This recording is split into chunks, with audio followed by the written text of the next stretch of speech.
எல்லாருக்கும் வணக்கம். முகுந்த ஃபார்மில் 5வது அறுவடை இது.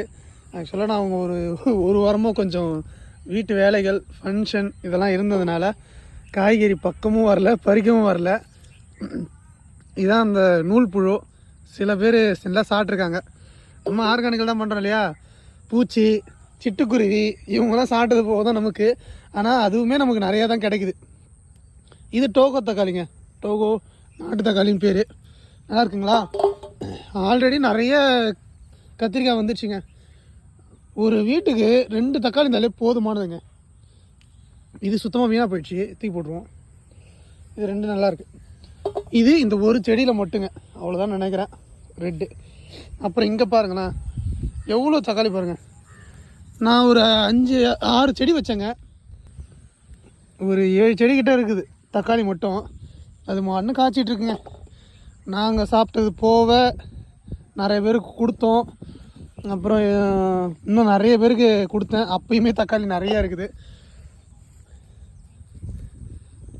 தண்ணி மட்டும் ஊற்றிட்டு இருக்காங்க கரெக்டாக ஒரு வாரமாக.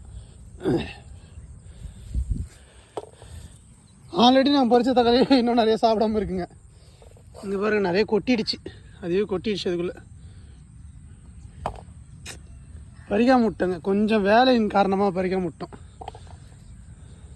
வீட்டில் இருக்கிறவங்களும் பறிக்க மாட்டாங்க, நம்ம வந்து பறிச்சாதான் வேண்டு.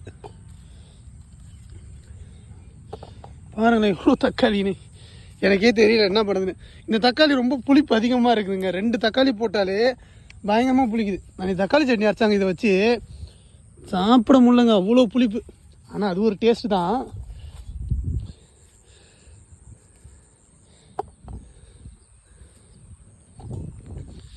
நான் எல்லாத்தையும் பறிக்கிற வரைக்கும் வீடியோ போனால் ரீல்ஸ் போட முடியாது.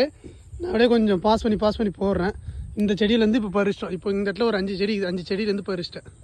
அடுத்து பார்க்கலாம். கத்திரிக்காயும் இருக்குது, முள்கத்திரி நல்லா இருக்குங்களா? இது அப்புறம் பறிப்போம். முதல்ல தக்காளி மட்டும் அறுவடை பண்ணிவிடுவோம். அடுத்து வெண்டைக்காங்க. சும்மா 2 செடி தாங்க, அது காய்ச்சிக்கிட்டு இருக்கு. இந்த நான் கீழ் பக்கம் வந்துருக்கு பாருங்களேன். நான் இது முடிஞ்சிருச்சின்னு நினச்சேன், ஆனால் கீழே வந்திருக்கு. ஆச்சரியமாக இருக்குது. இதெல்லாம் அடுத்த ஜென்ரேஷனுங்க. அந்த இதெல்லாம் அறுவடை காய்ச்சி முடிஞ்சதுக்கப்புறமா இது காய்க்க ஆரம்பிக்கும். இந்தமாதிரி நம்ம ரொட்டேஷனில் போடணுங்க. இதுதான் யாருமே சொல்ல மாட்டாங்க.